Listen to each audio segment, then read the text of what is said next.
बच्चों अब हम एक बहुत इंपॉर्टेंट टॉपिक पढ़ने वाले हैं जिसका नाम है लीकेज एंड इंजेक्शन। कई बार एग्जाम के अंदर आ जाता है और इसके ऊपर कई सारे एमसीक्यूज भी पूछे जाते हैं। तो ये लीकेज और इंजेक्शंस के बीच में क्या डिफरेंस है? देखो, इकोनॉमी का कोई भी ऐसा फैक्टर जो हमारी इकोनॉमी के अंदर प्रोडक्शन को गिरा देता है उसे हम लीकेज कहते हैं, या इकोनॉमी का कोई भी ऐसा फैक्टर जो हमारी इकोनॉमी के अंदर क्या करता है, हमारे प्रोडक्शन को बढ़ा देता है, उसको हम लोग इंजेक्शन कहते हैं। ठीक है, तो सबसे पहला डिफरेंस इसमें क्या हो गया, these flow variable have negative impact on the process of production. कह रहा है जी लीकेज की वजह से हमारे जो प्रोडक्शन है उसके ऊपर नेगेटिव इंपैक्ट पड़ता है, और इंजेक्शन की वजह से क्या होता है, the positive impact on the process of production और इनकम जनरेशन। कोई भी ऐसी चीज जो हमारी इकोनॉमी के अंदर प्रोडक्शन को नेगेटिवली इफेक्ट करे, हमारी इकोनॉमी के अंदर इनकम को कम करे, उसे हम लोग कहते हैं लीकेज। कोई भी ऐसी चीज जो हमारी इकोनॉमी के अंदर इनकम के सर्कुलेशन को बढ़ा दे और हमारे प्रोडक्शन को बढ़ा दे तो उसे हम लोग कहते हैं इंजेक्शन। अब देखो जरा मैं इसको थोड़े एग्जाम्पल से समझाने की कोशिश करता हूं। पहले हम एग्जाम्पल वाला पॉइंट थोड़ा सा समझने की कोशिश करते हैं। सबसे पहले आ जाता है हमारा यहाँ पर एक एग्जाम्पल है सेविंग। अगर इकोनॉमी के अंदर बहुत सारा पैसा सेव किया जाएगा तो लोग पैसा कम खर्च करेंगे।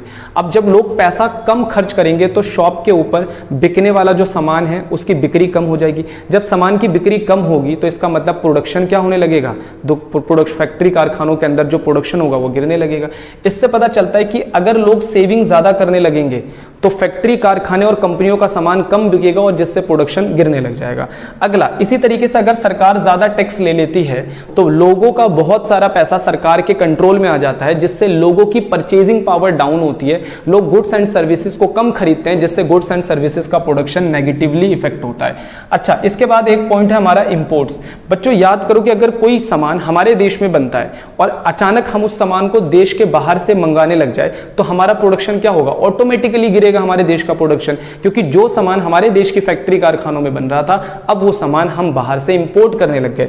तो लीकेज के खास एग्जांपल है सेविंग, टैक्सेशन और इंपोर्ट्स। इसका नेगेटिव अगर हम एग्जांपल देखते हैं इंजेक्शंस के अंदर, इंजेक्शन से हमारा प्रोडक्शन बढ़ता है। तो ऐसे कौन कौन से फैक्टर हैं जो इंजेक्शंस के रूप में हमारी इकोनॉमी में काम करता है? सबसे पहला इन्वेस्टमेंट। अगर इकोनॉमी के अंदर नया पैसा इन्वेस्ट किया जाता है तो कहीं ना कहीं वो फैक्ट्री कारखानों के अंदर प्रोडक्शन को बढ़ाने का काम करता है। इसी तरीके से एक्सपोर्ट, अगर हमारे गुड्स एंड सर्विसेज की डिमांड बाहर बढ़ रही है तो हम क्या करेंगे, अपने फैक्ट्री कारखाने और कंपनियों के अंदर गुड्स का प्रोडक्शन बढ़ाएंगे, सर्विसेज का प्रोडक्शन बढ़ाएंगे और बाहर वालों को एक्सपोर्ट करेंगे, जिससे हमारी इकोनॉमी के अंदर मनी का फ्लो बढ़ेगा, प्रोडक्शन बढ़ेगा।